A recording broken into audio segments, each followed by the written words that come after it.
Hey guys, and welcome back to another IPT2. Now, when we looked at doing this podcast, we had to really think about what it is that we'll be looking ahead to. Now, we do this from the start of maybe October, where we start to look into the next year ahead. And that's what this podcast is really about 2025. Now, already there's a lot of events and a lot of things planned in for us next year. There's launches of new courses, but we're not here to really talk about us today. We're not here to talk about IPT. We're here to talk about you and what you can do to plan ahead next year. Now, this will obviously be down to an individual basis, but we do understand there is some crossovers here with who you are as a trainer, what you provide, what kind of thing you're doing. Maybe you're a studio owner, maybe you do group exercise classes, maybe you do personal training solely, maybe you do it online, maybe you do a whole bunch of other stuff as well. And this podcast is just going to be a general overview of what everybody can consider for moving forward into 2025. So, first of all, I want to just bring it back to the attention of people that seem to think January is this magical month for personal training. And having done God knows how many of them in the gym now, I can solely say that January is a busy time in the gym, but it is not a busy time for personal trainers, especially ones who don't have prior clients. Now, why is that? First of all, people spend money in December and they usually get paid early in December, like earlier anyway. It's not usually the last Friday of the month, for instance. And people spend money because they're off of work. People spend money because of Christmas. People spend money on presents. People spend money on New Year and drinking more alcohol than you usually do. People spend money on going home to see people. So generally, it's just a time of year when there's a lot of money getting thrown about. So you should try capitalize on that if you can. Again, go back to our winter podcast on winter is coming if you need some support on that. But the reality is, when we look at the transfer of that into January, it means that people have less money. They've spent a lot of the money they would usually get, maybe even bonuses they get. They've spent it. They've spent all the money. And January typically is a 5 week month, and it feels a lot longer for most.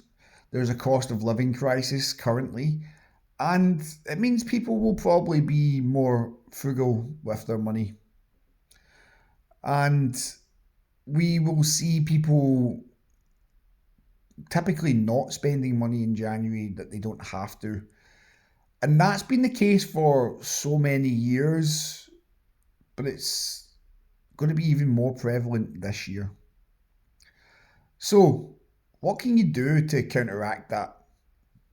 Well, if you're a personal trainer or somebody who is already pre-set up and has clients, etc., it's just a case of contacting them all, making sure you understand when they're coming back to your services, if they need a break or if you can provide something additional for them.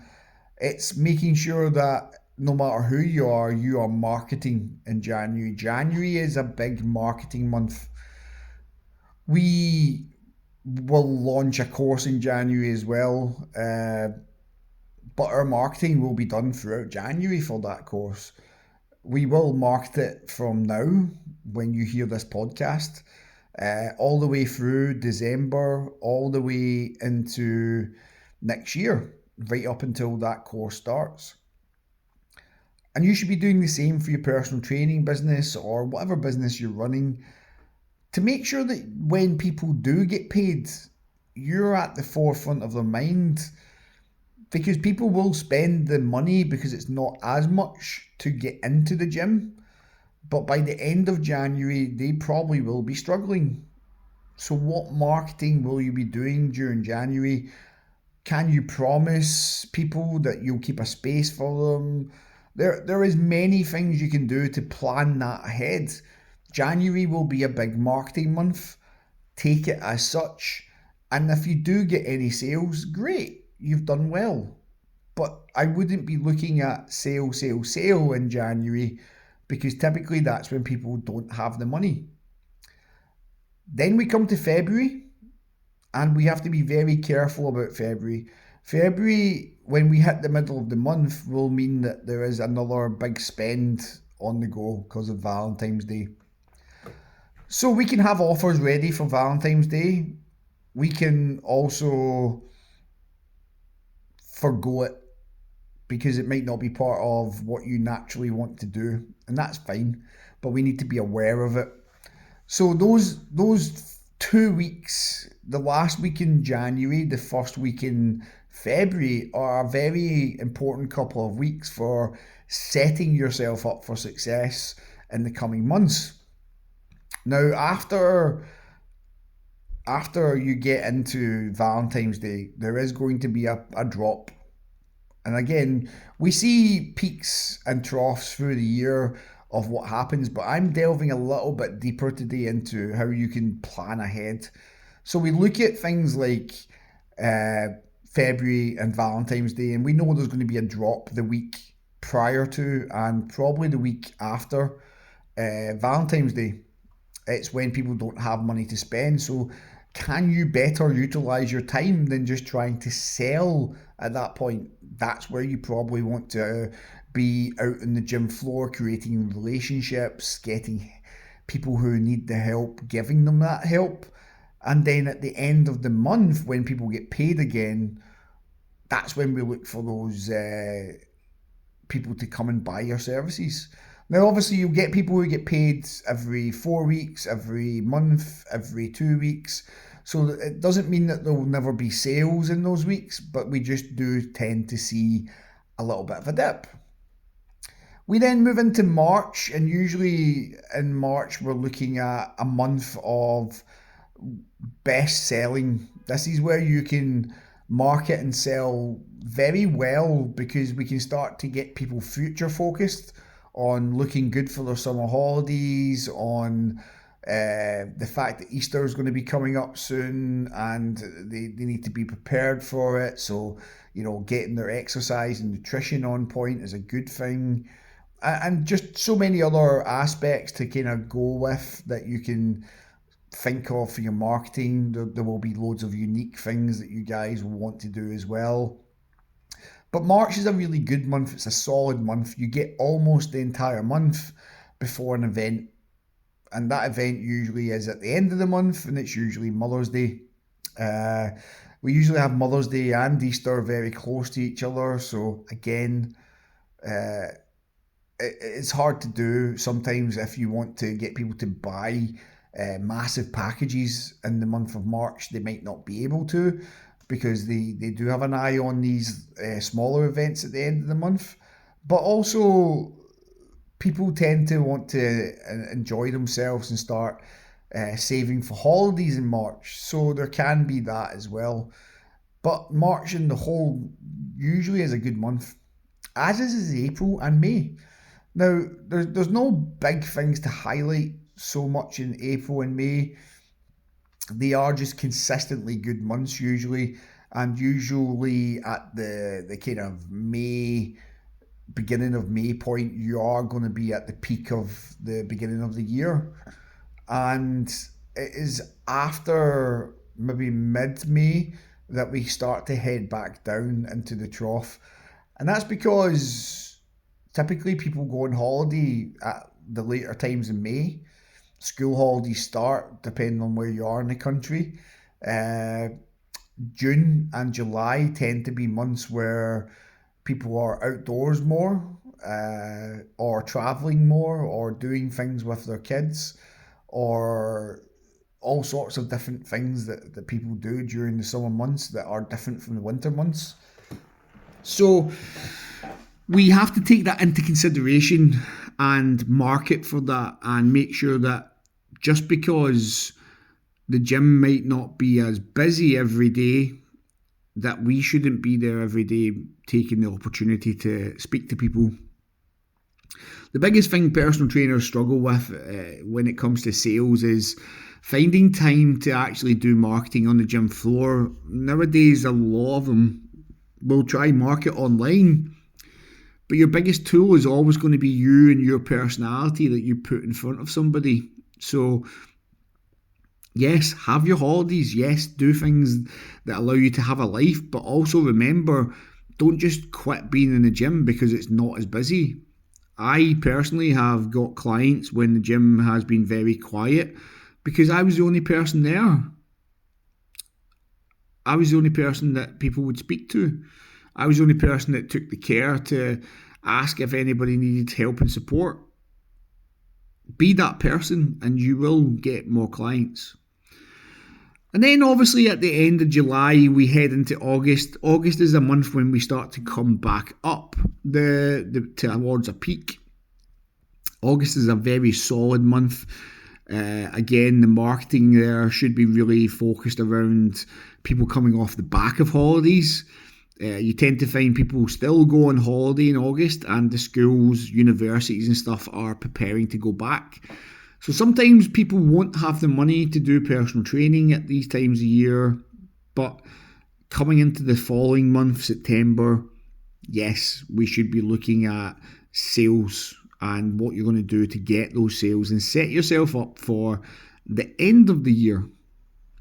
And again, this is a continual pattern that's been going on for a good few years now. It's not just me coming up with this random thing.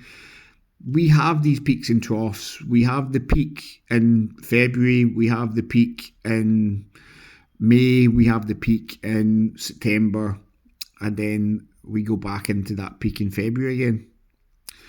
So looking back at August, it's a great month.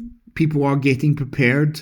So this is where you can get them prepared for personal training or get them into said personal training.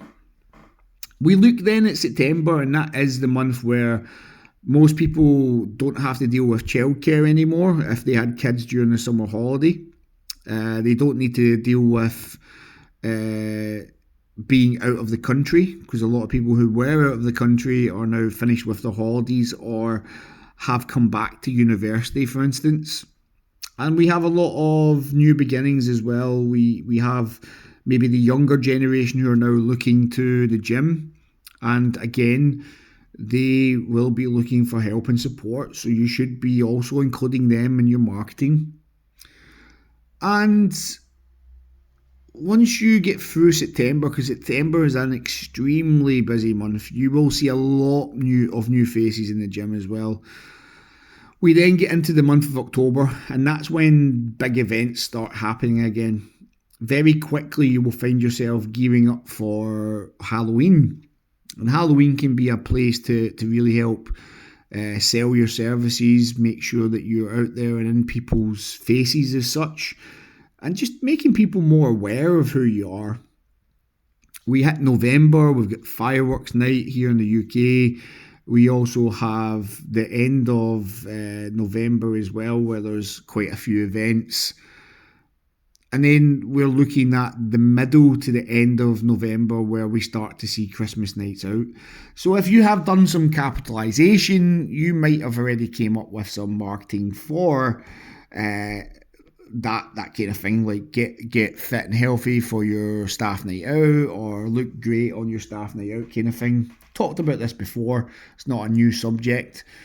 And again, that's what people are really thinking about those times of year. We're looking to try help people be the way they want to be for the events that they have coming up.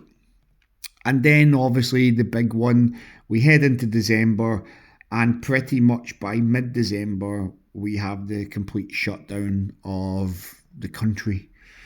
And that's not just in the UK, pretty much all across the world. When we look, the majority of countries are going to be shutting down at Christmas for a few weeks, and then New Year comes in, and we start the cycle all over again. And it is really just a cycle, you know. It is one of those things where people might be spending money. You might get some new clients with the look to start in the new year, but typically it is a time of year where we have to try and look at keeping our clients. And obviously that's something you should be doing for the entire year. There should be a strategy there for maintaining the clients you have. There should be a strategy there for getting clients back in the door who have been prior clients. There should be strategies there about getting referrals. And when you look at planning 2025, there should be so many different aspects that you actually look at and say, right, okay, this is what I'm about. This is what I want for myself. And if you're just beginning your personal training career, these things I've just spoke about all are things to take on board. But you might be closer to the next thing that I'm about to say, and that is, why haven't you come up with a SMART goal for your business? Why haven't you been that strategic?